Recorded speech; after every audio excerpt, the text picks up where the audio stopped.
Shalom, saudaraku yang dikasihi Tuhan. Mari pada saat ini kita bersama menikmati teh hangat. Teduhkan hati, hadirkan semangat. Pada saat ini kita akan membaca firman Tuhan yang diambil dari Injil Yohanes, pasal yang keempat, ayat yang ke-39 sampai ayat yang ke-42.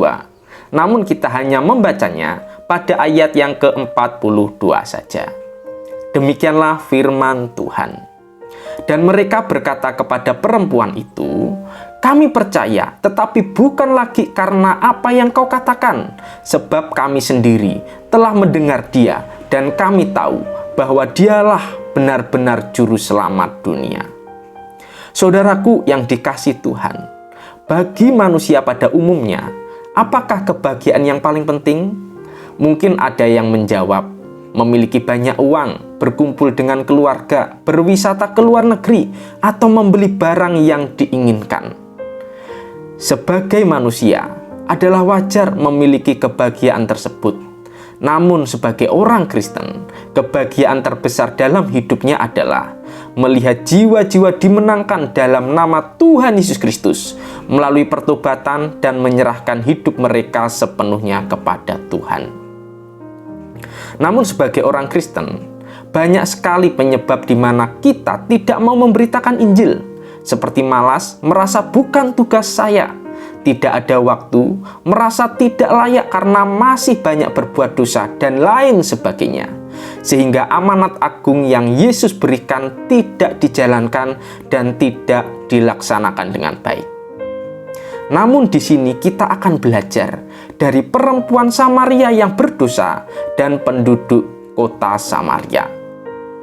Ketika kita membaca dalam Injil Yohanes pasal yang keempat, ayat yang ke-39 sampai ayat yang ke-42, ada 3 hal yang boleh kita pelajari dalam memberitakan Injil, yaitu pertama, tidak malu.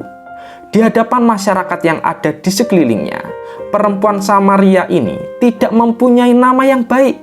Ia pernah memiliki 5 suami, dan pria yang tinggal dengan dia saat ini bukan suaminya. Namun ketika ia telah mendengar perkataan Yesus, perempuan ini menjadi percaya bahwa Yesus adalah juru selamat dunia. Ia tidak malu akan dosanya dan berani memberitakan Injil kepada banyak orang di kotanya. Demikian dengan kehidupan kita. Sebelum kita sungguh-sungguh percaya kepada Yesus, kita tidak lebih baik dari perempuan Samaria.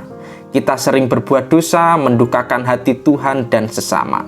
Setelah kita bertobat, dosa masa lalu kita telah dihapus oleh Allah, kemudian menguduskan kita. Maka daripada itu, kita tidak boleh malu memberitakan Injil.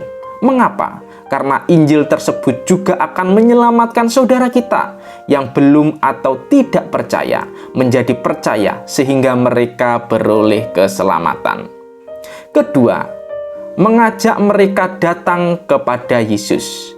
Perempuan Samaria ini pergi ke kota dan mengajak banyak orang datang kepada Yesus, bahwa Mesias atau Kristus telah datang untuk menyelamatkan mereka dengan begitu luar biasa, sehingga banyak orang yang tergerak datang kepada Yesus. Demikian dengan kehidupan kita. Hendaklah kita mau seperti perempuan Samaria untuk mengajak saudara kita yang belum sungguh-sungguh ikut Tuhan atau orang yang belum kenal Tuhan datang kepada Kristus. Caranya dengan mengajak mereka datang beribadah, mengajak persekutuan, mengajak mereka sharing firman Tuhan, supaya mereka kenal Tuhan dan percaya kepada Yesus sebagai juru selamatnya. Ketiga, rela berkorban.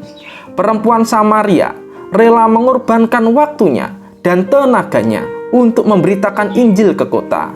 Ia mengorbankan harga dirinya dan tidak takut ditolak karena masa lalunya.